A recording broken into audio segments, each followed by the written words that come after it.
Hi, എല്ലാവർക്കും gallery വേൾഡിൻ്റെ വിഷ്ണുശാലിനിയുടെ ഇന്നത്തെ എപ്പിസോഡിലേക്ക് സ്വാഗതം. അങ്ങനെ എപ്പിസോഡ് ആരംഭിക്കുമ്പോൾ ശാരദാമ്മ എവിടേക്കോ പോകാനായിട്ട് തയ്യാറാവുകയാണ്. മുറ്റത്തേക്ക് ഇറങ്ങുമ്പോൾ ശ്യാമ ചോദിക്കുന്നുണ്ട്, അമ്മ ഇത്രയും ദൂരം ഒറ്റയ്ക്കാണോ എന്നൊക്കെ ചോദിക്കുമ്പോൾ ജംഗ്ഷനിൽ ചെന്നാൽ ടാക്സി കിട്ടും എന്നൊക്കെ പറയുന്നുണ്ട്. അമ്മയുടെ കയ്യിൽ കാശൊക്കെ ഉണ്ടോ എന്ന് ചോദിക്കുകയാണ്. അന്നേരം അതൊക്കെ ഉണ്ടടി എന്ന് പറഞ്ഞിട്ട് ശ്യാമയെന്ന് നോക്കിയിട്ട് ശാരദാമ്മ നടന്നങ്ങ് ഗേറ്റ് കിടന്ന് പോവുകയാണ്. അതേസമയം പുറകയിൽ വരുന്ന ശാരികയാണെങ്കിൽ ശ്യാമയെ പിടിച്ച് നിർത്തിയിട്ട് അമ്മ എവിടേക്കാടി പോയതെന്ന് ചോദിക്കുകയാണ്. അന്നേരം എനിക്കറിയില്ല, ചോദിക്കാൻ പാടില്ലായിരുന്നു എന്ന് പറഞ്ഞ് ദേഷ്യത്തോടെ നോക്കിയിട്ട് ശ്യാമ അങ്ങ് അകത്തേക്ക് കയറി പോവുകയാണ്. തുടർന്ന് ശാരദാമ്മ എവിടേക്കാണ് പോകുന്നതെന്ന് അവിടെ കാണിക്കുന്നില്ല. ശാരികയെ നോക്കി നിൽക്കുകയാണ് ശാരദാമ്മ പോകുന്നത്.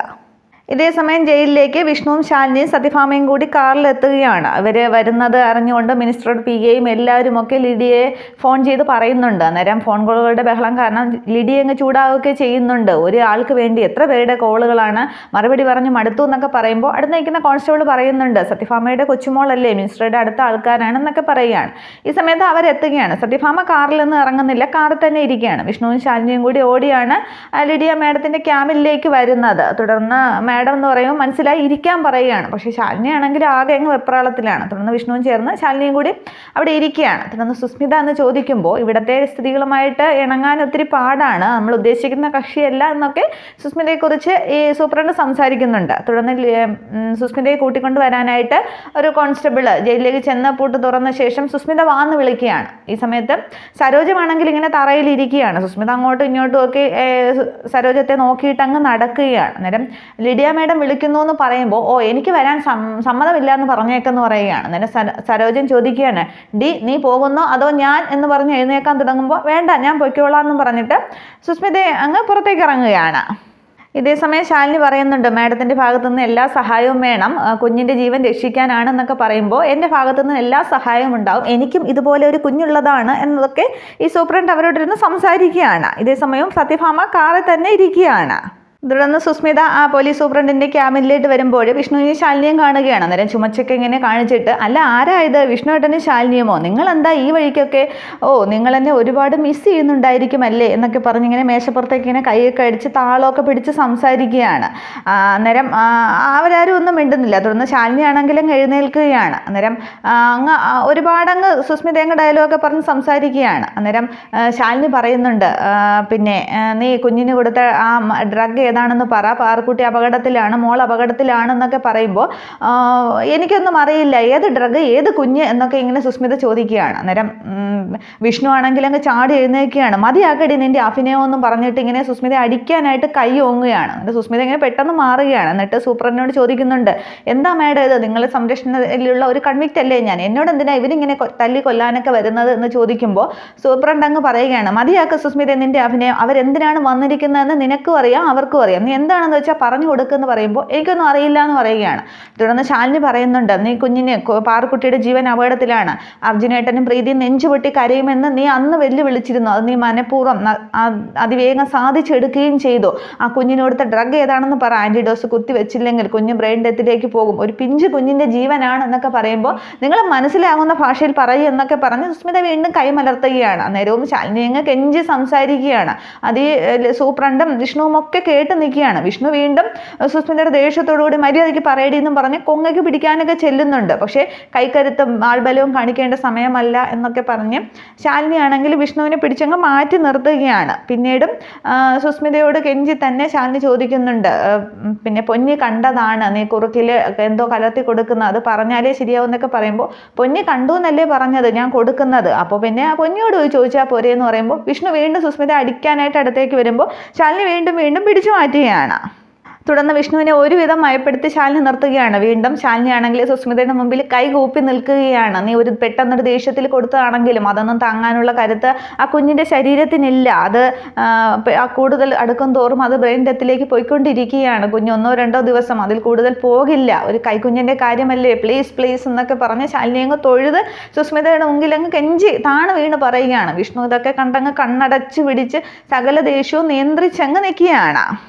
തുടർന്ന് സൂപ്രണ്ട് സുസ്മിതയോട് സംസാരിക്കുകയാണ്, നീ കുറച്ചുകൂടി പ്രാക്ടിക്കലായിട്ട് ചിന്തിക്കുക. ഒരു കൈക്കുഞ്ഞിനെ അത് വിഷം ഇത് കൊടുത്തതിന് ദൃക്സാക്ഷി അടക്കം തെളിവുണ്ട്. ആ കുഞ്ഞിനെ കൊന്നതുകൊണ്ട് നിനക്കൊന്നും നേടാനില്ല. പക്ഷേ ഇപ്പോൾ നിനക്ക് 6 വർഷമാണ് ശിക്ഷ കിട്ടിയിരിക്കുന്നത്. അതിന്മേൽ അവർ ആ കുഞ്ഞിനെ കൊലപ്പെടുത്തിയാൽ, കേസ് പോയി കഴിഞ്ഞാൽ ഒരു കൊലക്കയറായിരിക്കും നിനക്ക് കിട്ടാൻ പോകുന്നത്. പക്ഷേ നീ ഇവരോട് സഹകരിച്ചാൽ അവർ പിന്നെ കേസിനൊന്നും പോകില്ല. പിന്നെ നീ ഈ കേസിൽ അപ്പീലിന് മുകളിലേക്ക് പോകുമ്പോൾ ഇവർ നിന്നെ സപ്പോർട്ട് ചെയ്യും. അപ്പോൾ നിനക്ക് വേഗം പുറത്തിറങ്ങാനായിട്ട് സാധിക്കും. പിന്നെ നീ ചോദിക്കുന്ന തുക കോടികളെങ്കിൽ കോടികൾ കിട്ടും. സത്യാമ്മയുടെ കൊച്ചുമോളാണ്, നീ ഒന്നുകൂടി നന്നായിട്ട് ചിന്തിക്കുക എന്നൊക്കെ പറഞ്ഞ് സൂപ്രണ്ട് സുസ്മിതയോട് സംസാരിക്കുമ്പോൾ സുസ്മിത അതിനെക്കുറിച്ച് ഒന്നുകൂടി ചിന്തിക്കുകയാണ്. തുടർന്ന് സുസ്മിത അവരെ അങ്ങ് കളിയാക്കിയാണ്. അങ്ങനെയും ഉണ്ടല്ലേ ചില കാര്യങ്ങൾ. അപ്പോൾ ഞാൻ പേര് പറഞ്ഞാൽ അപ്പീലിന് മുമ്പ് ഇവരെന്നെ സഹായിക്കും, എനിക്ക് ശിക്ഷ ഇളവ് കിട്ടും, പിന്നെ കേസില്ല, അപ്പോൾ എനിക്ക് പുറത്തിറങ്ങാം എന്നൊക്കെ പറയുമ്പോൾ അതെ അവർ സപ്പോർട്ട് ചെയ്യും, നിന്നെ ചിലപ്പോൾ വെറുതെ വിടും എന്നൊക്കെ ലിഡിയ പോൾ അങ്ങ് പറയുമ്പോൾ വിഷ്ണു ഒരു സംശയത്തോടു കൂടി നോക്കുകയാണ്. തുടർന്ന് സുസ്മിത പറയുകയാണ്, അപ്പോൾ ഞാൻ ആ ഡ്രഗിൻ്റെ പേര് പറഞ്ഞില്ലെങ്കിലോ കുഞ്ഞിൻ്റെ മരണം, വീണ്ടും എനിക്ക് തൂക്കുകയറ്, ജയിലിൽ ശോകം എന്നൊക്കെ പറയുമ്പോൾ ശാലിനിക്ക് മനസ്സിലാകുന്നുണ്ട്. അന്നേരം വീണ്ടും സുസ്മിത പറയുകയാണ്, എങ്കിൽ പിന്നെ എനിക്ക് ആ രണ്ടാമത് പറഞ്ഞത് മതി എന്നിങ്ങനെ പറയുമ്പോൾ ലിഡിയ പോളിന് അങ്ങ് ദേഷ്യം വരികയാണ്. തുടർന്ന് വിഷ്ണു ആണെങ്കിൽ നീ പറയില്ലേടി എന്നും പറഞ്ഞ് വീണ്ടും സുസ്മിതയുടെ ഇങ്ങനെ കൊങ്ങയ്ക്ക് പിടിക്കുകയാണ്. കൊങ്ങ പിടിക്കുമ്പോൾ സുസ്മിതയ്ക്ക് ശ്വാസമൊക്കെ വിട്ടുന്നുണ്ട്. തുടർന്ന് ശാലിനി അങ്ങ് പിടിച്ചു മാറ്റുകയാണ് വിഷ്ണുവിനെ. വിഷ്ണു ദേഷ്യത്തോടെ കൈ ചുരുട്ടി അവിടെ ഇടിക്കുകയൊക്കെ ചെയ്യുന്നുണ്ട്. അതേസമയം ദേഷ്യം വരുന്ന ലിഡിയ പോൾ ആണെങ്കിൽ സുസ്മിതയുടെ ആ ടോപ്പിന്റെ ഇങ്ങനെ കോളറിന് പിടിക്കുകയാണ്. നിന്നോടിങ്ങനെ ആ ഡ്രഗിന്റെ പേര് പറയാനായിട്ട് നിന്നോടിങ്ങനെ താണു വീണ് ഇരക്കേണ്ട ആവശ്യമൊന്നും ഈ ലിഡിയ പോളിനില്ല. ആ ഡ്രഗിന്റെ പേരെന്നല്ല, നീ ജനിച്ചപ്പോൾ മുതൽ കണ്ടും കേട്ടും ഉപയോഗിച്ചും തുടങ്ങി എല്ലാ ഡ്രഗിന്റെ പേര് നിന്നെ കൊണ്ട് ഞാൻ പറയിപ്പിക്കും. അങ്ങനെ പറയിപ്പിച്ചിട്ടുണ്ട് ലിഡിയ പോൾ. നീ ഇവിടെ കിടന്നതേ അട്ട എഴുതുന്നത് പോലെ എഴയും കാണണോടി എന്നും പറഞ്ഞ് ആ കോളറിന് ഇങ്ങനെ അങ്ങ് കുത്തിപ്പിടിക്കുകയാണ്. പക്ഷേ സുസ്മിതയ്ക്കാണെങ്കിൽ ഒരു ഭാവവുമില്ല. എന്ന് പറയുകയാണ്, നിങ്ങൾ എന്നെ എന്തോ ചെയ്യും എന്നും പറഞ്ഞ് കട്ടയ്ക്ക് സുസ്മിതയെ നിൽക്കുകയാണ്. നിങ്ങൾ എന്നെ ഒന്നും ചെയ്യാനായിട്ട് പോകണില്ല, എന്ത് ചെയ്യും, കൈനഖത്തിനിടയിൽ മുട്ടുസൂചി കയറ്റുകയോ കാലിൽ കമ്പിപ്പാര കൊണ്ട് അടിക്കുകയോ കെട്ടിയിട്ടടിക്കുകയോ ഒക്കെ ചെയ്യുമായിരിക്കും. പക്ഷേ അതൊക്കെ ആ വേദനയൊക്കെ ഞാനൊരു മനുഷ്യജീവി തന്നെയാണ്, പക്ഷെ ആ വേദനയൊക്കെ സുസ്മിത ഒരു ആനന്ദമായിട്ട് കരുതും. അപ്പോഴൊക്കെ എനിക്ക് സന്തോഷമാണ്, ആ മരുന്നിൻ്റെ പേര് പറയില്ലല്ലോ എന്നും പറഞ്ഞൊരു സൈക്കോ പോലെ അങ്ങ് സുസ്മിത സംസാരിക്കുകയാണ്. നിങ്ങൾ ഉദ്ദേശിക്കുന്ന പോലെ 4-ാം കിട മോഷണം നടത്തി ഇങ്ങോട്ട് വന്നതോ പെറ്റ കുഞ്ഞിനെ നാണക്കേട് കൊണ്ട് കഴുത്ത് ഞെരിച്ചിട്ട് കൊന്നിട്ട് വന്ന ഒരു അമ്മയെ അല്ല, ഇത് സുസ്മിതയാണ്. സുസ്മിത എന്നിങ്ങനെ പറയുമ്പോൾ അവിടെ നിസ്സഹായമായിട്ട് ലിഡിയ പോൾ നിൽക്കുകയാണ്.